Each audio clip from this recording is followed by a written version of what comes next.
Vamos lá.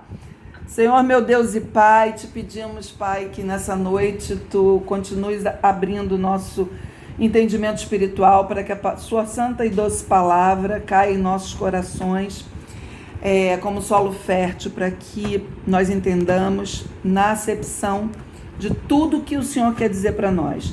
Ajuda-me, Senhor, a ser o Teu instrumento, a Tua boca aqui nesse lugar.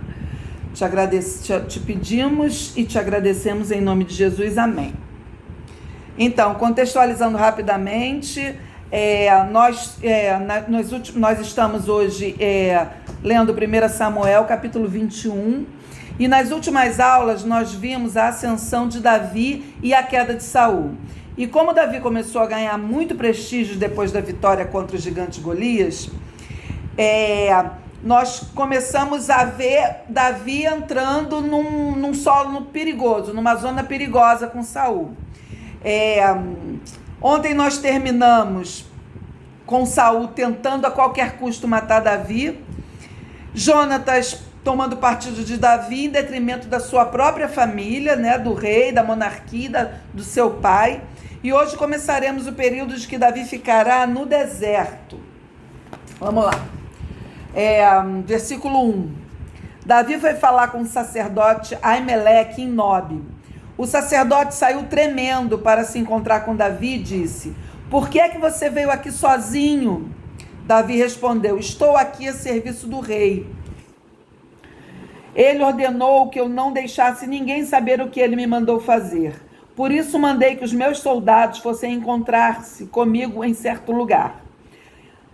Agora, diga, o que é que você tem para comer? Me dê uns 5 pães ou qualquer outra coisa que você tiver."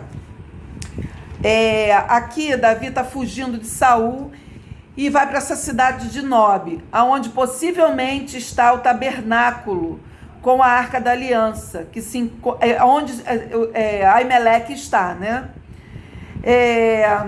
Aimeleque possivelmente também já sabe da tensão entre Davi e Saul, de tudo que está acontecendo assim, né, pelo menos por alto, e Davi mente. Davi fica tentando proteger Aimeleque. Davi mente. Lembra disso? Mentira não é porque foi Davi que contou e tá tudo bem. Não, mentira é pecado, tá? E o que mais tarde veremos que não vai dar certo. Mesmo sob a mentira, eu acredito que até por isso, Aimeleque não é poupado. Os grandes heróis do Antigo Testamento não são perfeitos. Tá provado aqui que Davi mentiu. Sansão, num primeiro olhar, era um herói, mas na verdade ele era um cara corrompido sexualmente, ele era um cara depravado sexualmente, entendeu? Que saiu dos caminhos do Senhor por conta dessa queda dele, né, de sexual, dessa coisa com mulheres, né? E por aí vai. São todos ali homens e mulheres como eu e vocês, sabe? Carentes da graça. Eles são tão carentes da graça quanto nós somos até hoje. E a Bíblia não esconde os pecados dos homens.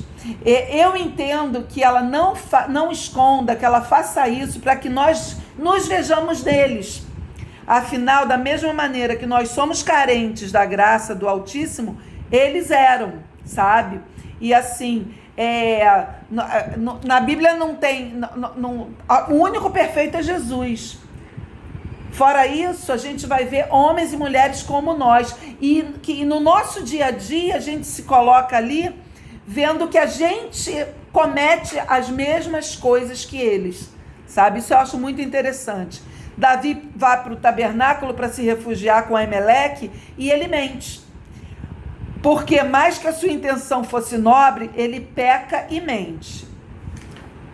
Aimeleque, vamos lá, 4. O sacerdote disse: "Eu não tenho pão comum, só pão sagrado. Você pode levá-lo, se é que já fez algum tempo que os seus soldados não tiveram relações sexuais." Davi respondeu: "Claro que não tiveram. Nós não estivemos com nenhuma mulher. Os meus homens sempre se mantêm puros, quando saímos em missão comum. Quanto mais agora que estamos em missão especial. Então o sacerdote deu a Davi os pães sagrados, porque ele só tinha os pães que haviam sido oferecidos a Deus, o Senhor. Esses pães tinham sido tirados da mesa sagrada e trocados por pães frescos. Ameleque diz a Davi que só tem pães sagrados. A lei de Deus dizia que estes pães não podiam ser comidos por outras pessoas, senão sacerdotes. Por ninguém, além dos sacerdotes. E no momento, além de ser para os sacerdotes, tinha que ser num determinado momento certo. Estamos diante de uma cena onde o sacerdote permite que Davi coma estes pães. Será que este sacerdote está desobedecendo a lei? Está sendo infiel? Está pecando? O interessante aqui é que lá no Antigo Testamento, lá no Novo Testamento, Jesus cita esse momento. Quando perguntam por que ele estava curando no sábado, Jesus responde: vocês lembram de Davi que comeu o pão que não era permitido? Jesus estava falando sobre a lei e a verdadeira intenção e o caráter da lei. A verdadeira intenção e o caráter da lei ser muito mais importante que a escrita da lei. Tim Chester, eu vou novamente citar ele. Tim Chester fala algo interessante sobre este acontecimento. A lei do Antigo Testamento incluía leis relacionadas a casos específicos, mostrando como o espírito da lei se aplicava a situações diferentes. Às vezes, guardar o espírito da lei envolvia violar a letra da lei. E isso não tinha relação alguma com a ética situacional ou o relativismo, pois o espírito da lei permanecia soberano. A misericórdia triunfava sobre o juízo. O próprio Jesus comenta sobre a história com estas palavras: se vocês soubessem o que significam estas palavras, desejo misericórdia, não sacrifícios, não teriam condenado inocentes. Mateus 12:7. O que está acontecendo aqui é que este sacerdote reconhece que a situação é muito mais importante que a letra da lei. O próprio Jesus reconhece que o sacerdote não pecou, pois a misericórdia é soberana a letra da lei, e o propósito dela é servir. Outro ponto importante é que o sacerdote Ameleque reconhecia Davi como rei, pois ele era o ungido de Deus, sendo de uma certa forma também sacerdote. O Antigo Testamento é uma obra majestosa de literatura. Olha o versículo 7, colocando uma tensão na história. A gente vai ler agora ele e a gente vai ver essa tensão. Preste atenção em Doeg. Ele vai ser importante na história, tá? Prestem atenção nesse cara. Acontece que Doeg, o edomita, que era o chefe dos pastores de Saul, estava ali naquele dia porque tinha de cumprir um certo dever religioso. Davi disse a Ameleque: você tem uma espada ou uma lança para me dar? Eu não trouxe a minha espada nem outra arma. Por causa das ordens do rei, eu saí com muita pressa. Ameleque respondeu: tenho a espada de Golias, o filisteu que você matou no Vale do Carvalho. E ela está atrás do manto sacerdotal, enrolada num pano. Leve-a se quiser. É a única arma que há aqui. Davi disse: não existe espada melhor do que essa. Pode me dar. Então Davi saiu fugindo de Saul e foi procurar Aquis, o governador da cidade de Gate. Lembrem que Gate é uma cidade na Felícia, é uma cidade do reino filisteu, tá? Davi foi procurar ajuda com o inimigo, tá? As autoridades da cidade disseram a Aquis: não há dúvida que este é o Davi, o rei da terra de Israel. Eles já tinham Davi como rei, eles já reconheciam o reinado de Davi, né, a unção de Deus, embora Saul ainda fosse rei. A respeito dele, as mulheres cantavam enquanto dançavam. Saul matou 1000, Davi matou 10.000. Davi assustou-se com as palavras dele e ficou com muito medo de Aquis. Então, na frente de todos eles, fez de conta que estava louco. Quando tentaram segurá-lo, ele começou a agir como doido.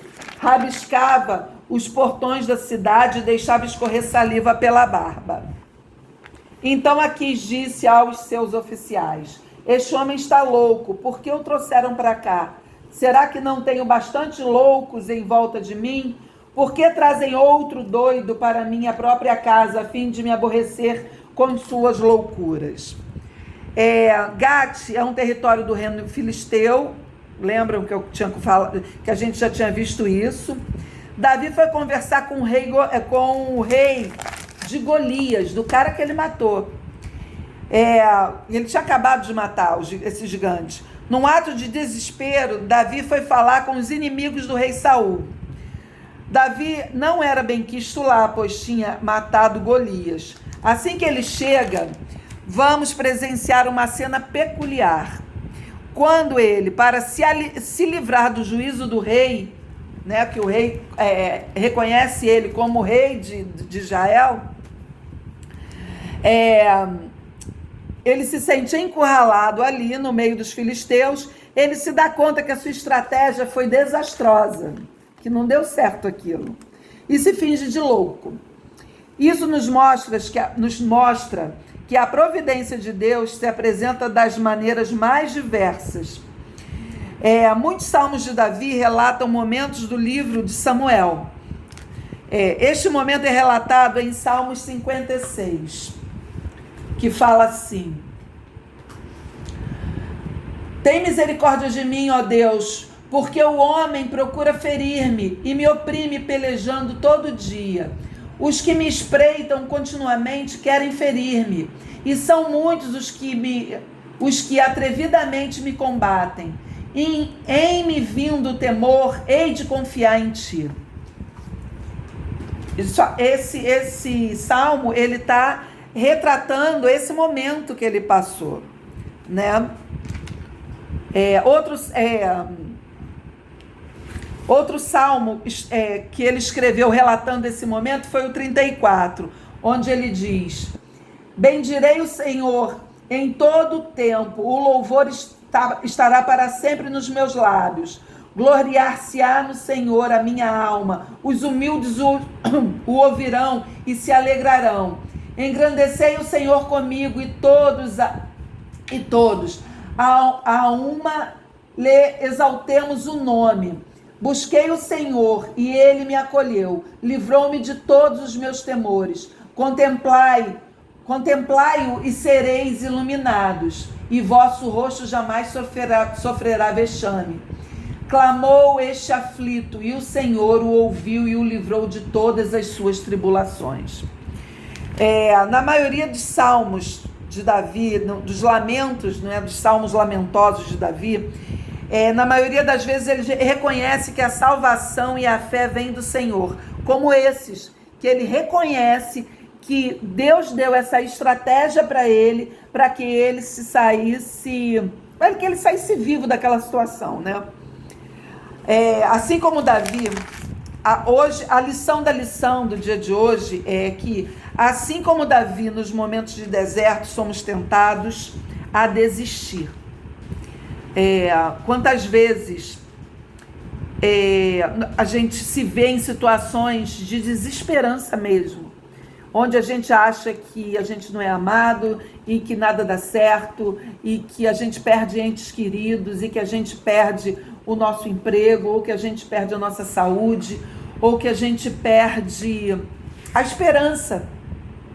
Mas ainda assim, como Davi, nós podemos, nesses momentos de deserto, encontrar esperança e falar exaltando a Deus, sabe? Como Davi sempre termina os salmos dele, esses salmos de lamento, ele termina exaltando ao Senhor, dizendo: Senhor, Eu confiarei no Senhor. O Senhor é meu refúgio, é minha fortaleza. E assim, a lição de hoje, que Davi começa a se encontrar no deserto, é para que nós, quando nos encontremos assim, que isso é inerente ao ser humano, andar em alguns momentos no deserto, que nós consigamos olhar para o autor e consumador da nossa vida, sabe? E de toda a criação, que é o nosso Abba, que é o nosso Pai, e que a gente se vire para Ele o nosso olhar com esperança, porque na palavra está dizendo que nunca houve um justo que mendigasse um pão. Então, mesmo nos piores momentos, onde a gente está na nossa maior miséria humana, onde a gente está mendigando o nosso pão, o pão da nossa alegria, o pão da nossa saúde, o pão da nossa vida, o pão que a gente está mendigando, o pão da saúde daqueles que amamos, e a gente está, na verdade, recebendo, às vezes, a morte, às vezes a falta de reconhecimento, a injustiça, o abandono, que mesmo nesses momentos a gente entenda que há um Deus em Israel, e hoje nós somos Israel do Senhor. Eu passei na minha vida por momentos extremamente difíceis. Um dia eu vou contar para vocês. Extremamente difíceis.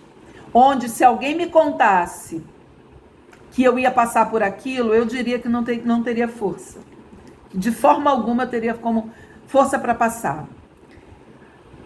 Mas ainda como ímpia, porque eu não conhecia Jesus, ainda macumbeira, eu me apeguei a Jesus. Ao invés de eu me revoltar,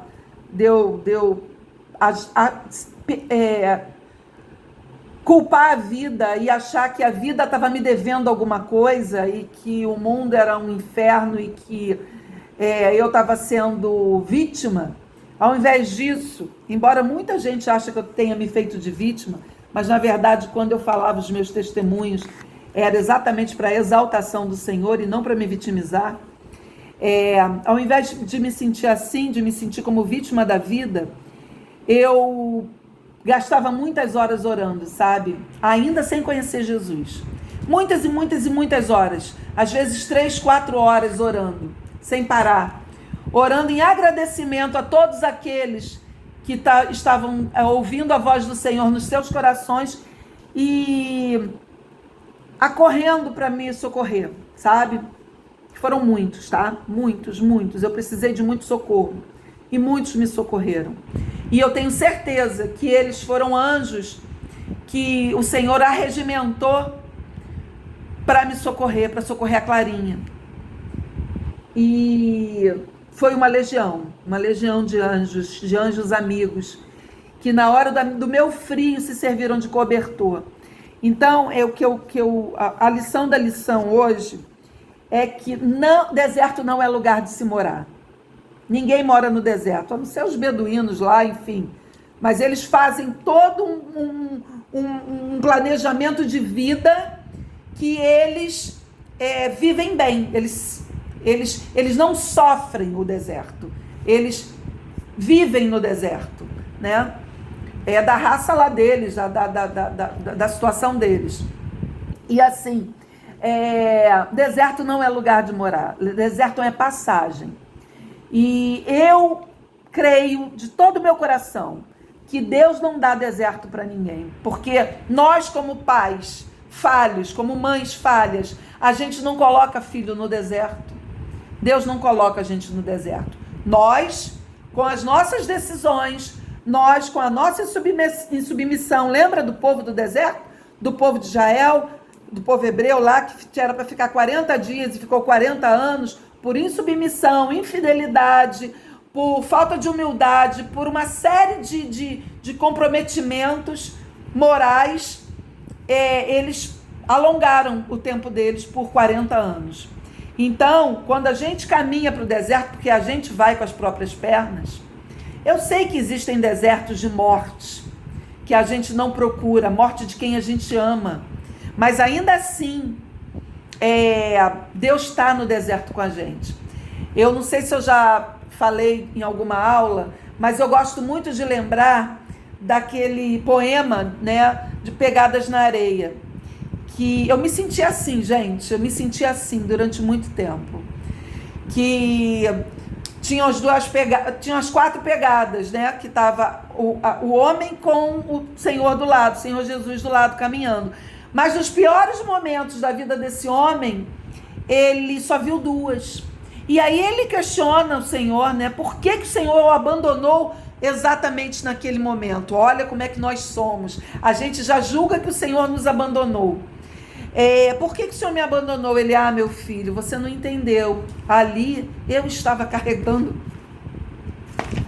você no colo, e eu posso garantir para vocês, tenham fé, e é testemunho, gente, no deserto Deus carrega a gente no colo, Ele carrega a gente e ainda vai fazendo carinho na nossa cabeça, sabe? Não existe deserto sem Deus. Não existe. Que a gente entregue o nosso caminho ao Senhor. E quando a gente, por algum motivo, for parar no deserto, que a gente suba no colo de papai. Que a gente se permita, com toda a humildade do mundo, se quebrantar diante de papai, para que ele, somente ele, nos leve no colo e nos tire daquilo ali. Porque ele vai fazer. Ele vai fazer. Ele fez na minha vida, gente. Ele me tirou do abandono, ele me tirou da doença, ele me tirou da miséria humana, da miséria financeira, da miséria. Ele me tirou da miséria do abandono, do desespero e do câncer. Ele me tirou com as mãos dele, com os braços dele. Então, ele não nos abandona. Para mim, essa é a lição da lição do dia de hoje. Desculpa, eu me emociono muito quando eu falo sobre quão Deus é magnífico, é indescritível. Ele é o eu sou, ele é papai, e é isso. E vamos lá, falem aí vocês agora. Tô só recebendo. Que linda, Sandra. Amém. Jesus é lindo mesmo. Ele é maravilhoso. Ele sempre carrega a gente no colo. Ele é maravilhoso. E assim, E aí eu me encontrei com ele. E aí um dia, num culto, ele virou para mim no meu ouvido, que eu achava que quando as pessoas diziam que Deus estava falando com elas, que elas estavam tendo um surto esquizofrênico. Eu sempre disse isso. Mas ele falou no meu ouvido para me provar que ele é Deus e que ele fala com os seus filhos. Para entender o que é isso. Eu falava dela, não é possível. Mas ele fala como? Fala com voz. Ele falou para mim aqui: eu quero que você arrebanhe as minhas ovelhas perdidas. E eu virei para ele e falei, Senhor, mas como que eu vou fazer isso se eu nem convertida sou? Ele, vai lá agora e resolve esse problema. E eu me levantei no meio do culto e fiquei aguardando o apelo. Eu não passou pelo meu crivo de que é isso, como é que pode ser, não.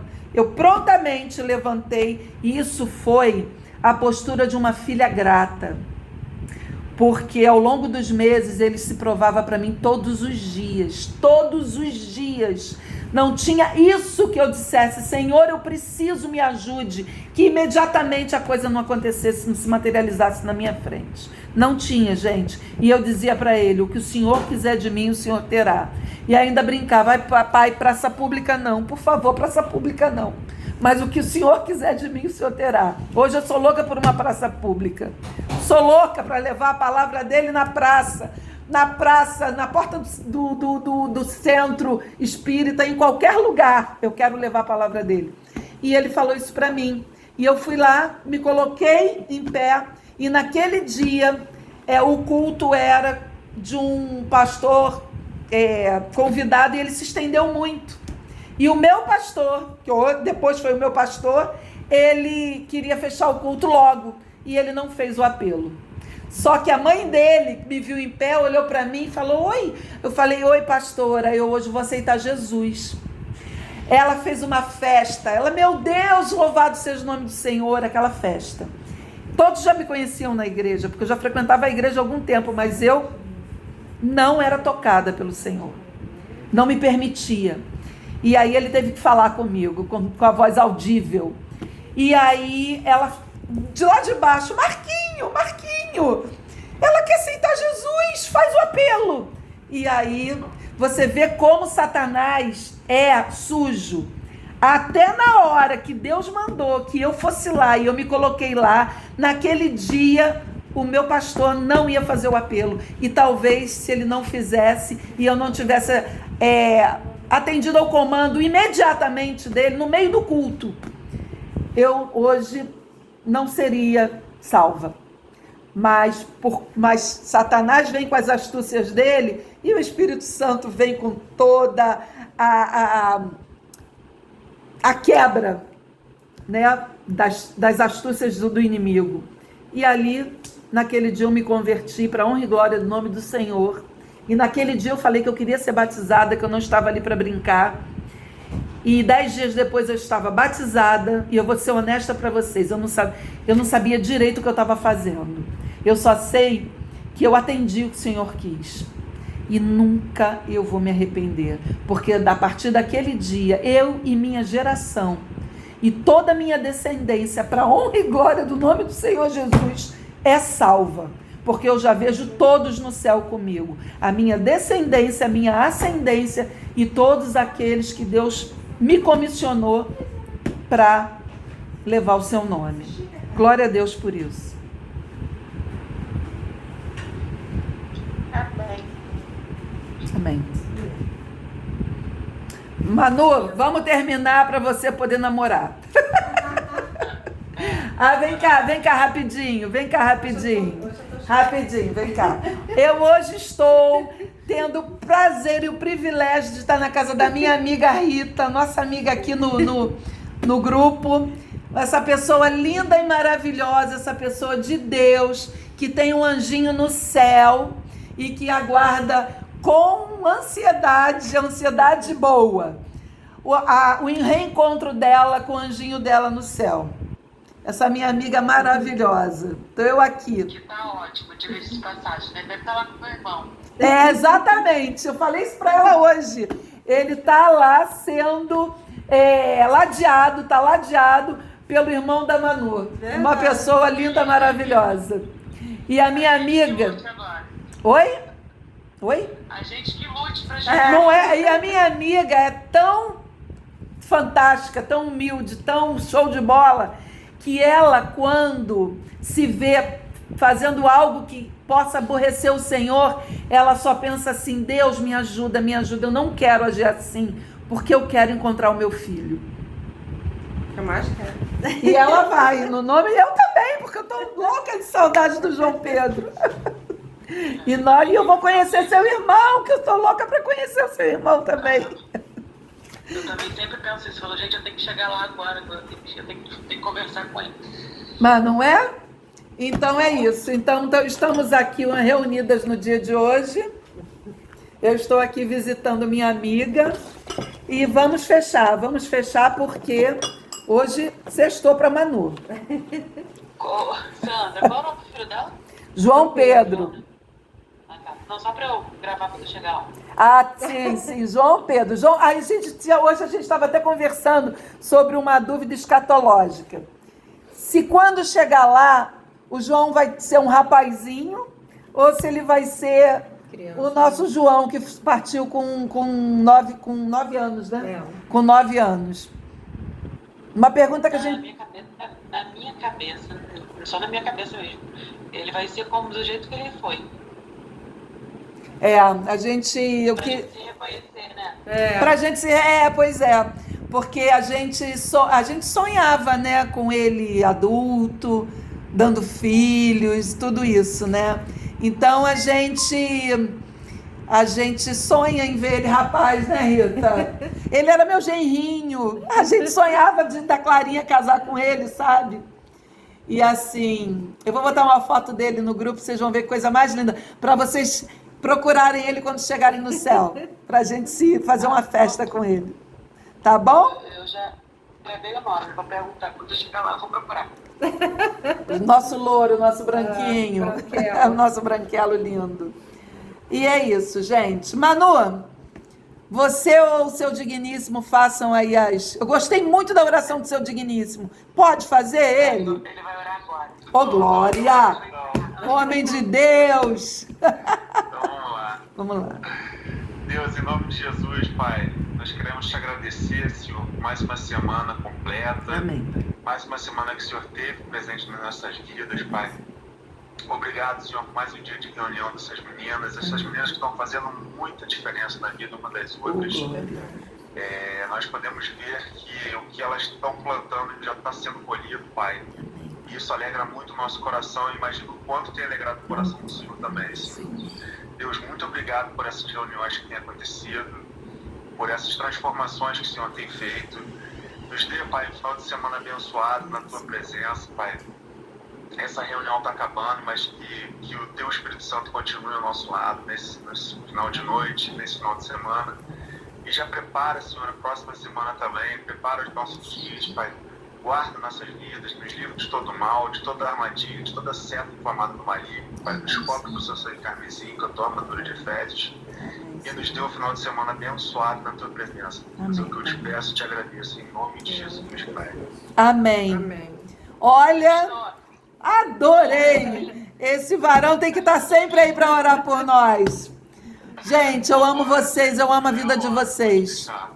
Ora Quando o sempre. varão de vocês chegarem, vai ter um grupo só dos varões. Não, você precisa ver o varão dela.